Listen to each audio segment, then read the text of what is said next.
Good afternoon, my friends. I'm KingBlackToof. Lovely to have you back. So I want to go through the CyberPunk 2077 gameplay reveal trailer. I've sieved through it and I've got a list of all the things that I think we learnt from this particular trailer, and I want to recap that for you now. So I want to do it in a concise way, so I'm going to just show clips that back up the thing as I'm talking. Okay, and I'm going to do it in the order that it basically appeared in the gameplay trailer. But if you haven't watched it, it's about an hour long and I recommend you to do so. Because it really gives you a nice indication of what they're going for. So let's just get on with it now. Okay, the first thing they mentioned is that they don't want any loading screens. No loading screens whatsoever. So obviously you'll be going into elevators and opening doors that will only open when it's loaded behind it, as we've seen with many games. But it's a really good way of trying to get the immersion in. And if you watch the gameplay trailer, you can clearly see immersion is what they're going for. There's no particular class system. Your class is defined by what you want to do as you're playing, which is really good. You can be male and female, and there is character customization, so you can make it look the way you want it to look. And you also have to create a backstory for your character. And this will define some unique content that you get access to based on the backstory of your character. Now, during the gameplay, we also saw that there's destructible scenery, so you can destroy bottles and boxes and stuff like that, but as well, more sturdier things as well, like walls. And then the really thick stuff, you can actually get penetrating shots, which allows you to shoot through walls even further.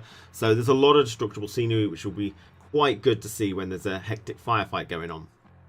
So we also saw that there's floating damage numbers on the UI. So when you hit an opponent, you get some damage to see how much damage you're doing, and also whether you're getting a critical shot or whether you're hitting them in a weak spot. Now there are different types of damage you can do, so this is nice feedback for the player to really give an idea of how much damage you are doing and whether you're doing what you consider to be the right amount for the time. Now, during one of the pause menus, the UI, there are quite a few tabs that you can see up here. The more interesting ones being a crafting tab. So I suppose this is all theory, but you might be able to craft weapons or ammo or something like that, or modifications. And it seems like you can actually do it wherever you are because it's in your main menu tab rather than going to a shop. There was also a social tab. Now, I believe this is single player. I doubt we'll get any like Twitter or recording sort of things. So this is probably a social tab within the game universe. Like I said, they're going very much for immersion. So it's probably just contacts. You do get contacts you can call, and you can call them at any time, either related to a quest or the characters you know. So they're probably in there. And there was also a bio monitor tab, which seems to keep track of your health, which I thought was a little strange. And in theory would indicate that maybe you can get injured to different parts of your body, like your head, your leg, your arms, and you need to heal those individually, or that you need to keep track of your implants and possibly your synapse things that we see later on, which I'll comment upon later on. So it might be there's a whole lot of medical things that you need to take care of whilst you're playing the game. So further on into the game, we saw there are stealth elements if you choose. You can do lethal takedowns or non-lethal takedowns. You can also move and dump bodies to keep that stealth element going, which is a really nice thing. It reminds me of Hitman in the sort of gameplay style I'm imagining you can do from this, which is really good. It does seem to indicate that maybe you might have to worry about how much sound is made to whether people hear you, because you can see she shoots someone under the water, which muffles the sound, although this is a takedown, so most likely it's situational based as well. So next up, we saw that there are consumables that you can take whilst you're playing. So we saw her take a booster which enables certain abilities. You can see the buff in the top left, and this gives her the ability of Koreznikov, which is a slow motion ability, and she can use that for a period of time after taking that particular booster. That might also feed back to the bio monitor. I know if we're going into other games as well, maybe you could get addicted to certain things, possibly. We saw that enemies react to exactly where they're shot. If they're shot in the leg, they'll fall over on that leg. If you blow their leg off, then they'll actually mention something about that. But, you know, reacting to where they're shot is actually pretty cool. Now, in terms of UI while fighting, I noticed that there's regenerating health. You do regenerate health for just sitting there, it seems. There is also a stamina bar, which would indicate when you slide or run, that goes down. And there's also an adrenaline bar as well. So we were introduced to the concept of jacking into people, or people jacking into you, where they can give you like a lie detector or submit a virus, or you get information about them, and that's obviously a big story driven thing which will help progress it a little bit, and quest related things. We saw that we have an apartment, which is probably your base of operations that you can go to and equip and change your stuff. So we saw that the gameplay takes place in Night City in North California in the year 2077, of course. We also saw that you get street cred, which is a form of experience, but street cred and leveling are two different things. When you level up with street cred, that you get perk points, and this most likely is character development, where you can actually increase your ability in certain things like engineering or hacking and stuff like that, which we'll go on to later. We saw the currency is eddies, which is also euro currency. It was shown through dialogue choices that there's a lot of dialogue choices, and choices are quite dramatic. I also saw the similarity between this and The Witcher, where white information is extra information you can find out whilst talking, and yellow choices are choices that progress the conversation, which is a great way that The Witcher did it, and it was always obvious to you if you were progressing the conversation into a final decision or not. Conversation points are not necessarily one-to-one, but they are very similar. We go back to games like Mass Effect or Dragon Age and all these other ones, that some of them are not necessarily one-to-one. You choose something and your character says something that you didn't quite expect, and it reacted in a way you didn't expect. These are very similar one-to-one, not quite one-to-one though, but the general gist of what they say seems to be what happens.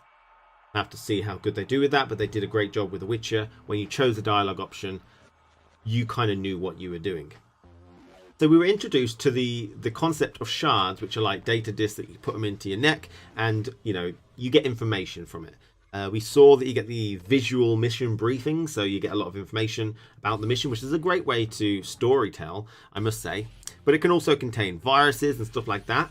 And I thought this was really a cool idea, because let's say you just got a PDA and it's got the mission information there, or you get a pop-up which is just text that you're reading or whatever. I wouldn't be too wary about just taking the PDA and reading the mission briefing from somebody I didn't know, or some sort of like drug dealer on the street who's offering me this little job. Whereas, since I've got to stick it in my neck, I'd actually feel a lot more wary about taking missions from people that I didn't know. And I was like, maybe I can do something else. Maybe I decline that, and that'll lead to a different branching path of the story, because I don't trust them straight away, and maybe they could pick up on that and stuff. So I actually really like the idea of sticking it in your neck, because it gives you all this sort of I'm not sure I want to really whisk that. It's quite invasive, really, isn't it? Which I thought was really cool. We saw that you can call your contacts. We had contacts related to the quest that we were on, but also contacts for people that we've met. Maybe they can give you hints or stuff like that. So that'll probably grow, and that might be what that social tab that we saw earlier was for. We saw that the NCPD, the Night City Police Department, they have some sort of like reenactment technology, very similar to that Batman sort of thing, where it replays the scene. And I thought that was pretty cool, but I wonder if we're going to be able to use that later on in the game, some sort of puzzle solving gameplay, because vary up is pretty nice. So that's some nice technology that maybe we can get used to later. We saw that we'll get random encounters while we're driving or while we're walking around. We'll get offered quests by like dodgy people on the street and stuff, and all these things are influenced by our previous actions. If we killed somebody, they might chase us later and stuff like that. Pretty cool. We got introduced to the concept of Ripper Doctors, which will upgrade or install cyberware. And we saw a couple. We saw an optical implant, and we saw a hand implant as well, which will give you extra UI. These both seemed mandatory because they added to the UI. One, like the optical scanner, said it gives quest data, so that one seemed very optional. But you could upgrade it, and that did give you the ability to scan for mechs and vehicle weak spots, and then you might be able to do it even further to give you better information on certain things. I did also see, while this particular UI screen was on, that it costs humanity as well as eddies, and I think a lot of people miss that. I can understand, changing your body. I think the game did a great job of showing you how permanent these upgrades were. Like, he took your eye out, and he actually carved your hand up, you know, gave you some anesthetic. I was about to wince until they like moved the camera away. But it shows you how permanent these things are, and that's probably the reason why it costs humanity. So this is something which you probably have a limited resource of. And we'll see how sort of deep that system goes and whether they really bring it into the story a lot. But I imagine they probably will do. We saw a loyalty discount, so maybe if you go back to the same person, you can start gaining some loyalty. Maybe you have to do quests for people to gain that loyalty. But a loyalty discount was a thing that was noticed. Regarding the optical implant, we saw many advantages from this. First one is you can see a lot of information about the opponent. So we can see what type of damage they will do, whether it's melee or ranged, whether it's physical, thermal, EMP or chemical, which are the 4 types of damage, and also the 4 types of resistances you can get. Okay, and you can get these from upgrading or from the RPG gear that you can pick up. We also saw that you can highlight for weak spots, which most likely will be the head, but not always. A lot of people are missing stuff there, I suppose, you know. But also you can zoom with the optical stuff too. We were told that there's many bikes, many cars that you can drive around, vehicles. So this kind of reminds me a bit more maybe of Grand Theft Auto. I don't know if you can go around stealing this type of stuff. There's a lot of implications. If you can go around stealing stuff, then most likely the NCPD might get on your back, or maybe they won't because of the type of society it is where it's loads of crime anyway. You know, there's a lot of implications, but apparently there's a variety of vehicles, cars, bikes and vans and stuff that you can actually drive in this. We did see vehicle combat as well. Now, on a bike, I could understand how you could shoot, but in the vehicle combat we saw, somebody else took the wheel. He might not always be with you, your teammate, so I want to know how that would work without that.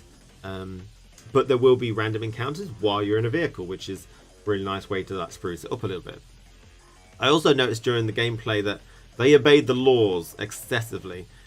What happens if you don't? You know, what happens if you jaywalk across the street when it says don't walk? What happens if you drive somebody over, run them over? There are a lot of questions regarding that I have. We saw that enemies are going to have levels to them, and you're going to have a level as well, so you can go to an area which is too easy for you or possibly too hard. We saw some particular characters with question mark, which reminds me of other RPGs, MMOs and stuff where they're just way too hard for you, and that would indicate that it would influence your choices when you're playing the game as well, which would be quite cool. Again, with the jacking in, we saw the lie detector there, and that would influence also your choices during the game. Maybe you can increase your ability to lie better with perks that we saw from gaining street cred. And there are multiple ways to approach many missions, so that was one thing they were really showing off there, especially towards the end when they looped it round and we did a massive long mission, but you could have done that massively different from the beginning. So we saw that there's no exactly cutscenes. There might be some small cutscenes, but dialogue was definitely skippable. There was a skip button down the bottom right, which you could skip a lot of the dialogue, you know, and just move forward. So it actually helps if you're going for a second playthrough. This game does seem like something which would benefit from multiple playthroughs and different play styles. The next thing was that you can inspect items, and this would actually help you solve quests, and maybe I'm hoping that would have puzzle elements, maybe combined with the NCPD reenactment technology as well, where you inspect stuff. So hopefully they can do a lot of different styles of gameplay rather than it's all going to be gun and run, something like Borderlands, for example. Hopefully they can do different RPG styles of gameplay at different points to really vary it up. And apparently inspecting items is something you can do. And we saw that you can install bots, which are like, I assume, like little minions that can run around and help you during combat, and you can install multiple of these as well. So while the player was inspecting this bot chip, there was a warning to the player that you can get synapse overload system and neuron damage from this. This would kind of indicate maybe feedback into the biomonitor that we saw before. You have to keep track of your installations, because maybe if you put too many in, I could maybe put it to The Witcher 3, where you take a potion, you can get like poisoned from taking too many, you know. You can get synapse overload or neuron damage from this, which eventually hurt you and kill you. but maybe there's a point where you want to install too many for this particular fight and then take it out quickly and stuff. But that was something which was mentioned, and I want to see if they implement some sort of system. But yeah, it does sound, now I think about it, very similar to the Witcher 3 potion toxicity mechanic maybe.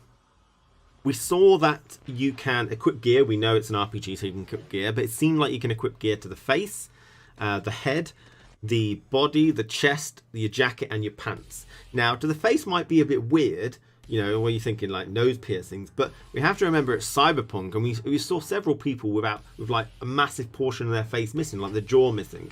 So maybe you could put a completely different jaw on, or completely different things, or it might just be like simple stuff like nose piercings and glasses and stuff, you know. But these seem to be things that would actually increase your stats through RPG gear. There was also a styles tab which might be able to allow you to customize your gear as well. It also seemed that you could equip 4 weapons at any one time.